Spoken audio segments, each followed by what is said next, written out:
Okay जी, बिस्मिल्लाहिर्रहमानिर्रहीम। इय्याक नअबुदु व इय्याक नस्तईन। अभी चैप्टर 34 है जिसके अंदर हमने ट्रॉमा टू द फेस देखना है। ठीक है?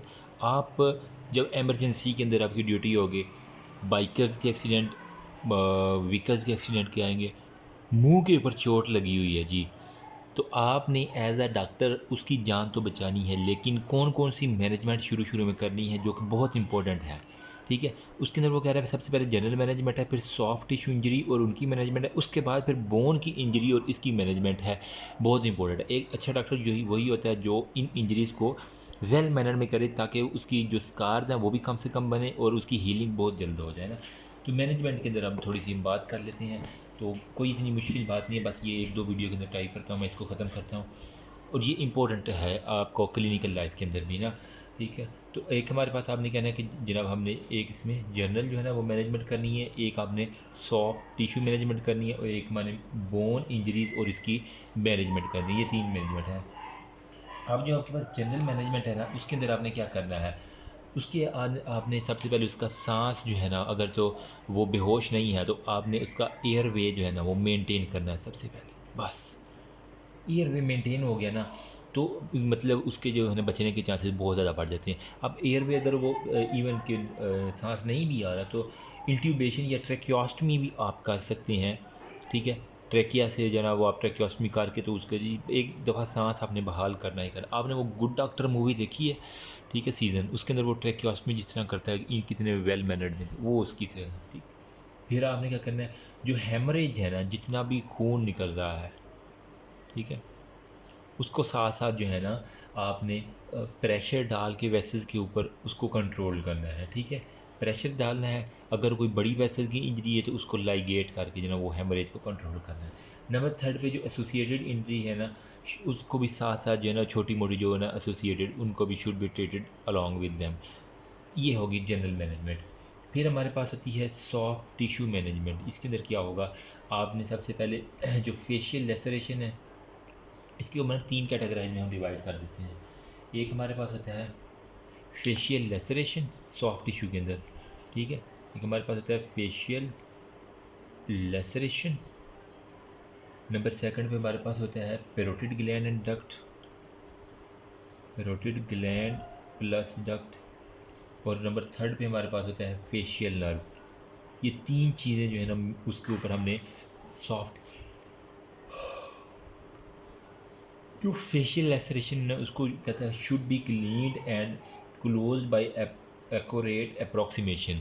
जितनी भी फेशियल लेसरेशन उनको सबसे पहले आपने क्लीन करना है, साफ़ करना है, उसके अंदर से गंद वगैरह निकाल के, तो उसको जो है ना वो एक प्रॉपर वे के अंदर जो मसल जहाँ पे आ रहा है उसको वहीं पे जो है ना वो आपने एक्यूरेट अप्रॉक्सीमेशन के ऊपर ला के उसको बंद कर देना है, एक ये होगा। फिर हमारे पास है parotid gland and duct, if expose should be repaired bye suturing. अगर तो पैरोटिड ग्लैंड जो आपके जबड़े के बिल्कुल ऊपर होता है, अगर वो एक्सपोज्ड हो गया है, कट हो गया, तो उसको आपने रिपेयर करना है बाय सूचरिंग के ज़रिए, सूचर लगा के उसको रिपेयर करना है।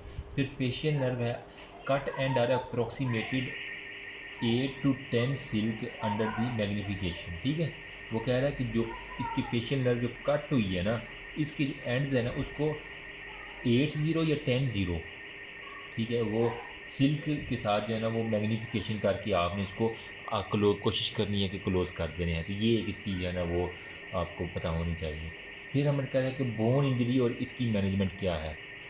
बोन इंजरी में वो कह रहा है कि हमारे पास जो बोन इंजरी है ना उसको हमने डिवाइड किया अपर थर्ड, मिडल थर्ड और लोअर थर्ड के अंदर इसको, ठीक है? एक आपने अपर थर्ड के अंदर, फिर आपने मिडल थर्ड के अंदर और फिर आपने इसको लोअर थर्ड के अंदर ना डिवाइड करना है। अपर थर्ड, मिडल थर्ड और लोअर थर्ड हो गया।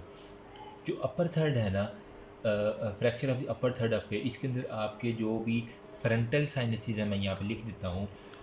मैं शॉर्ट वे में चार्ट बना के लिखता हूँ ताकि आपको ईज़िली समझ आ जाए, ठीक है? तो अपर थर्ड के अंदर वो कह रहा है कि हमारे पास एक तो फ्रंटल साइनस होता है,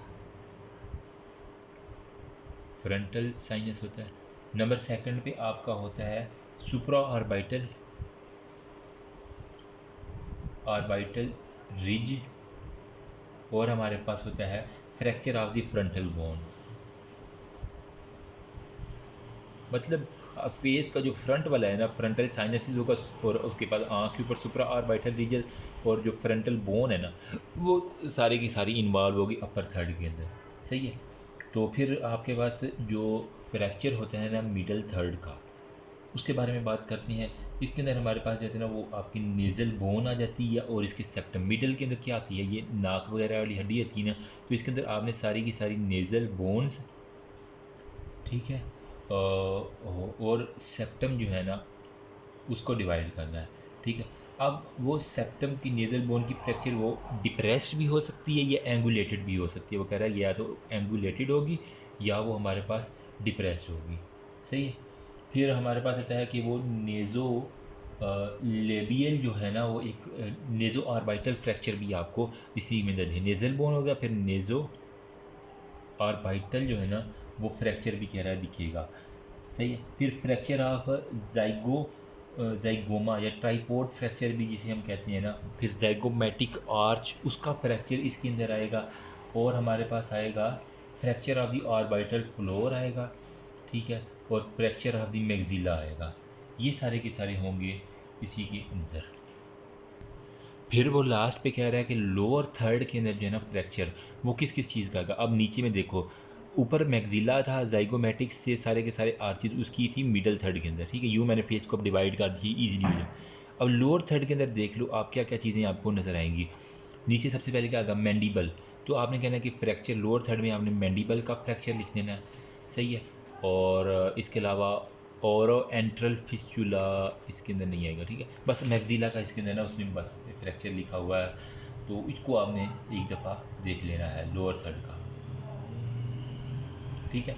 अब हम आते हैं बारी बारी इसकी थोड़ी सी जो है ना, क्या क्या फ्रैक्चर्स के बारे में हमने थोड़ा सा डिस्कस किया। ये होपफुली आपको चार्ट समझ आ गया होगा। शुरू करता हूँ मैं इसको। हमने कहा कि जनरल एंड मैनेजमेंट कर लिया। अब फेस लेसरेशन में जो है ना, वो हमने कर लिया। अपर थर्ड के अंदर फ्रंटल साइनस की बात करते हैं सबसे पहले। ठीक है। अपर थर्ड के अंदर सबसे पहले हमने कहा कि फ्रंटल साइनस जो है ना, इसका फ्रैक्चर होता है। एंटीरियर वाल फ्रैक्चर हो सकती है, पोस्टीरियर वाल फ्रैक्चर हो सकती है, या नेज़ो फ्रंटल जो है ना, वो कह रहा है हमारे पास डक्ट। ये तीन चीज़ें ना फ्रंटल साइनस के फ्रैक्चर के अंदर आएंगी। सही है। तो एंटीरियर वाल, ठीक है, पोस्टीरियर वाल फ्रैक्चर होगा, या इंजरी होगी नेज़ो फ्रंटल जो है ना डक्ट। ये तीन चीज़ों की इंजरी फ्रंटल साइनस के अंदर होगी। फिर वो कह रहा है सुपरा ऑर्बिटल रिज के बारे में। सुपरा ऑर्बिटल रिज के बारे में वो कह रहा है कि पेरी ऑर्बिटल एक्माकोसिस होगा, फ्लैटनिंग ऑफ द आईब्रो हो सकती है। ठीक, आईब्रो आपकी बिल्कुल फ्लैट होंगे, फ्लैटनिंग ऑफ द आईब्रो अगर हो। फिर प्रोप्टोसिस होगा, या डाउनवर्ड जो है ना, वो हमारे पास डिस्प्लेसमेंट ऑफ द आई। ये एक इसने बड़ा लिखा हो, प्रोप्टोसिस और डाउनवर्ड डिस्प्लेसमेंट ऑफ आई, ये हमारे पास आ जाएंगी। फिर फ्रंटल बोन की प्रॉपर जो है ना, कि साइनस था फ्रंटल। फिर फ्रंटल बोन जो है ना, इसका फ्रैक्चर आपको दिखाया कि वो होता है मे बी डिप्रेस्ड और लीनियर। ये डिप्रेस्ड हो सकता है या फिर ये लीनियर हो सकता है, और can be extended to the orbit, और ये आपकी आई की ऑर्बिट तक वो एक्सटेंड कर सकता है। सही। ये था हमारे पास अपर थर्ड का फ्रैक्चर। फिर fracture of the middle third के बारे में जल्दी से बात करके इसको ख़त्म करते हैं। Okay. Fracture of middle third, इसके अंदर वो कह रहा है कि हमारे पास सबसे पहले नेज़ल बोन और नेज़ल सेप्टम की उसने बात की है। नेज़ल बोन एंड सेप्टम जो है ना, इसके बारे में बात की। तो इसके अंदर जो है दो टाइप्स होती हैं। एक हमारे पास होती है डिप्रेस्ड, ठीक है, और एक हमारे पास होती है एंगुलेटेड होता है। एंगुलेटेड होता है, और एक हमारे पास होती है डिप्रेस्ड होती है। ठीक है, दो टाइप्स हो गए। डिप्रेस्ड क्यों होती है? Due to frontal blow. जब वो फ्रंट से ब्लो लगेगा ना, फ्रंट ब्लो, ठीक है, सामने से मुक्का लगा है। ओपन बुक फ्रैक्चर भी इसका दूसरा नाम होता है। ओपन बुक फ्रैक्चर उसने कहा हुआ डिप्रेस का। जब बुक लगेगी तो हर चीज़ वो नीचे से डिप्रेस कर देगी। ठीक है। Nasal septum are collapse and nasal bone is splayed out हो गया। ठीक है। नेज़ल सेप्टम जो है ना, वो हमारे पास कोलैप्स कर देगा, और वो साइडों पे क्या करेगा, स्प्लेड आउट हो जाएगा। ठीक है। एक तो कोलैप्स कर देगा और स्प्लेड आउट हो जाएगा। ये हमारे पास होगी डिप्रेस्ड के बारे में। फिर एंगुलेटेड के बारे में आता है ड्यू टू लेटरल ब्लो, मतलब ये था फ्रंट से लगे था, अब इसमें क्या होगा, कोई लेटरल से चीज़ आके लगी है, तो हमारे कहेंगे एंगुलेटेड होता है लेटरल ब्लो की वजह से। ठीक है। और ये यूनिलैटरल डिप्रेशन करता है, यूनिलैटरल डिप्रेशन करता है, और डेविएट करता है जो नेज़ल ब्रिज है आपका, उसको इसने पकड़ के डेविएट कर देना है, डेविएट कर देना, ठीक है। अब इसकी जो है ना वो क्लिनिकल फीचर्स क्या हैं, जब आपके नेज़ल बोन या सेप्टम के ऊपर कोई भी होगा ना आपका fracture of the middle third, इसका जो आपका क्लिनिकल फीचर में वो कह रहा है कि swelling of the nose, nose के ऊपर एक तो स्वेलिंग होगी, यार एक तो मार्कर मेरी ख़त्म हो गई है, सही भी नहीं दे रहे हैं हमें, ठीक है। स्वेलिंग ऑफ दी नोज़ होगी, सही है। अलॉन्ग विद वो कह रहा है टेंडरनेस होगी, ठीक है। एपिस्टेक्सिस होते हैं, मतलब ब्लीडिंग वहाँ से होना शुरू हो जाएगी। पेरी आर्बाइटल एक्माकोसिस हो सकती है। नेज़ल डिफॉर्मिटीज़ डीएनएस जिसे हम कहते हैं वो होगी, ठीक है। और mobility of the fracture fragment जो है ना, वो जो भी फ्रैक्चर हुए हैं फ्रेगमेंट वो आपको हिलते हुए यूं यूं नज़र आएंगे जब वो बोलेगा थोड़ा सा। फिर नेज़ल ऑब्स्ट्रक्शन जो है ना वो इसके अंदर देखी गई है सारी की सारी। जो डायग्नोस आपने किस तरह करना है, एक तो आपने इसको ना डायग्नोसिस करना है, फिजिकल एग्जामिनेशन आप कर लेंगे सिंपल। नंबर 7 में उसका कहेंगे एक अपना एक्सरे करवा लो। एक्सरे के अंदर जो भी हड्डी शड्डी टूटी होगी या एंगल वाले होगी जो वो आपको बिल्कुल क्लियर नज़र आ जाएगी। ट्रीटमेंट में क्या करना है, डिपेंडिंग अपॉन द कंडीशन आपने बोन को रिड्यूस कर देना है, जो कार्टिलेज को रिड्यूस करना है तो ओपन रिडक्शन कर सकते हैं या फिर आप उसकी क्लोज्ड रिडक्शन कर सकते हैं। तो ये थी सारे की सारी नेज़ल बोन या सेप्टल की। अब है हमारे पास नेज़ो आर्बाइटल फ्रैक्चर्स के बारे में इंपॉर्टेंट बातें, वो क्या होती हैं उसके बारे में हम जल्दी से देख लेते हैं। तो नेज़ो आर्बिटल फ्रैक्चर में वो कह रहा है नेज़ो आर्बिटल फ्रैक्चर, ये क्या था, direct force to the nasal bone, ठीक है। डायरेक्ट जो है ना वो फोर्स लगी टू द नेज़ल बोन को, डायरेक्ट फोर्स लगी। Perpendicular plate of ethmoidal hair air cell और मीडियल आर्बिटल प्लेट जो है ना इसके अंदर फ्रैक्चर होगी। नेज़ो आर्बिटल है ना, जब डायरेक्ट ब्लो लगा बॉक्सिंग के दौरान तो 3 चीज़ें इसके अंदर कंप्रोमाइज होंगी। एक perpendicular plate of ethmoid, perpendicular plate of ethmoid जो आई के गिर्द जो है ना वो बोन होगी, एथमाइड होगी। नंबर 2 पे वो कह रहा है हमारे पास एथमाइडल एयर सेल, एथमाइडल एयर सेल, मतलब इसके अंदर भी ई आ रहा है, इसके अंदर भी ई आ रहा है। और हमारे पास होगी मीडियल ऑर्बिटल प्लेट, ठीक है। तो मीडियल ऑर्बिटल जो प्लेट है ना, ये 3 चीज़ें जो है हमारे पास रखते हैं, ई एम, तो मीडियल ऑर्बिटल प्लेट जो है इसके अंदर। अच्छा, अब आप क्लिनिकल फीचर्स जो है आप देखेंगे तो आपको एक पग नोज वगैरह होगा नज़र आएगा। फिर भी अगर किसी को नहीं ना याद होता, ये डायग्राम देखो आप ना, देख रहे हैं ये सारे की सारे परपेंडिकुलर प्लेट ऑफ एथमाइड, फिर आपके एथमाइड एयर सेल और हमारे पास मीडियल ऑर्बिटल प्लेट, ये सारे की सारी आपको जो है ना वो आपको फ्रैक्चर है। मीडियल ये आपने नेज़ोमैक्सिलरी बट्रेस, आपको ये डायग्राम बुक बस याद कर लो तो आपको सारे का सारा जो है ना नेज़ो मीडियल कैंसल टेंडन हो गया और वो इसके अंदर ये इस तरह का फ्रैक्चर आपको नज़र आएगा, सही। अब जो है ना इसके अंदर वो कह रहा है एक तो आपको पग नोज पेशेंट का, पग नोज पता क्या होता है, जो जिस तरह ना बंदा अगर किसी चीज़ को दबाता रहे वो फीना नक्शा हो जाता है। एक ये कुत्ते का एक ख़ास तरह का कुत्ता होता है, मैं आपको अगर दिखा दूँ ये वाला, ठीक है। तो ये देखिए पग नोज इस तरह का जो है ना उसको बिल्कुल चौड़ा हुआ नाक सा आपको मिलेगा, पग नोज होता है। फिर ऑर्बिटल हेमाटोमा, ये आप खुद भी लिख सकते हैं अब, मतलब जहाँ पे चोट लगी है तो वहाँ पे हेमाटोमा होगा। पेरी ऑर्बिटल एक्मेकोसिस, मतलब कि पेरी आर्बिटल एक्माकोसिस मतलब आर्बिट के गिर्द जो है ना वो स्किन का कलर वो डिसकलरेशन ऑफ द स्किन हो जाएगी, सुरख सुरख नीला नीला सा हो जाएगा, इसे हम कहते हैं पेरी आर्बिटल एक्माकोसिस। फिर CSF ईवन लीकेज भी हो सकता है, ठीक है। और डिस्प्लेसमेंट जो है ना वो आपका हो सकता है। डायग्नोसिस आपने किस तरह करना है, सेम वही CT स्कैन आपने करवा लेना, पता चल जाएगा। और अगर जो कोई मसला है तो ओपन या क्लोज्ड रिडक्शन आपने कर देनी है तो आपका सारे का सारा मसला हल हो जाएगा। फिर हम कहते हैं कि फ्रैक्चर ऑफ द जाइगोमा, जिसे उसने कहा है कि ट्राइपॉड फ्रैक्चर, ये आपने हेड एंड नेक के अंदर भी पढ़ा था, ठीक है। तो ये कह रहा है कि ये भी हमारे पास अभी मिडल थर्ड के ऊपर हम आ रहे हैं। तो फ्रैक्चर ऑफ जाइगोमा, जाइगोमा या जिसे हम कहते हैं ट्राइपॉड फ्रैक्चर, इन शॉर्ट जाइगोमा मतलब वो जाइगोमेटिक जो बोन होती है ना स्कल की, ठीक है, उसकी जो है ना वो फ्रैक्चर मोस्टली अगर ये वाला आप देखें ना तो ये वाली बिल्कुल आँखें बिल्कुल नीचे आपको जाइगोमेटिक बोन जो है ना वो नज़र आती है। तो इसका फ्रैक्चर जो है ना वो हम अब डिस्कस करें जिसे हम ट्राइपॉड फ्रैक्चर कहते हैं।